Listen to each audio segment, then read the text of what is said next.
2024ના ઇલેક્શનમાં સમગ્ર ભારતમાં એનડીએ સરકારને બહુમતી મળી છે। ત્યારે એનડીએ સરકારના તમામ સાથીદાર પક્ષોએ મળીને ફરીથી વડાપ્રધાનની પસંદગીમાં ભાજપના નરેન્દ્રભાઈ મોદી સાહેબને ત્રીજી વખતના ભારત દેશના વડાપ્રધાન બનાવ્યા છે।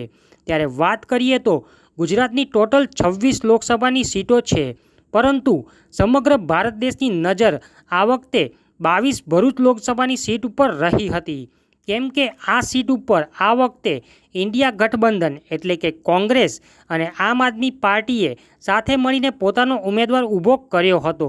ત્યારે ભાજપના સાંસદ તરીકે શ્રી મનસુખભાઈ વસાવાને ભાજપ સરકાર અને સમગ્ર નરેન્દ્રભાઈ મોદીની ટીમે એમના પર વિશ્વાસ મૂકી અને એમને 2024ના ઇલેક્શનમાં ટિકિટ આપવામાં આવી હતી અને ખરેખર મનસુખભાઈ વસાવાએ 7મી વખત 80,000ની લીડથી આ સીટ જીતી છે। પરંતુ ત્યાંના લોકોનું એવું કહેવું છે કે આ 80,000ની લીડ નહીં, પરંતુ 8 લાખની લીડ બરાબર છે। તો ફરીથી મનસુખભાઈ વસાવા ભરૂચના જ નહીં, પરંતુ સમગ્ર ગુજરાતના ભાજપના ચાણક્યના સ્વરૂપમાં ઉભરી આવ્યા છે।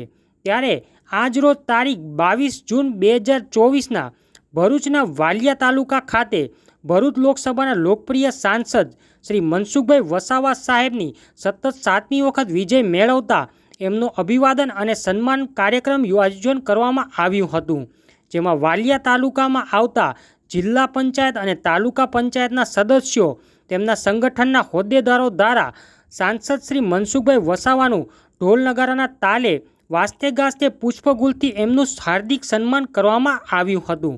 Tribal news channel, chief reporter Rajesh Patel, Bharuch.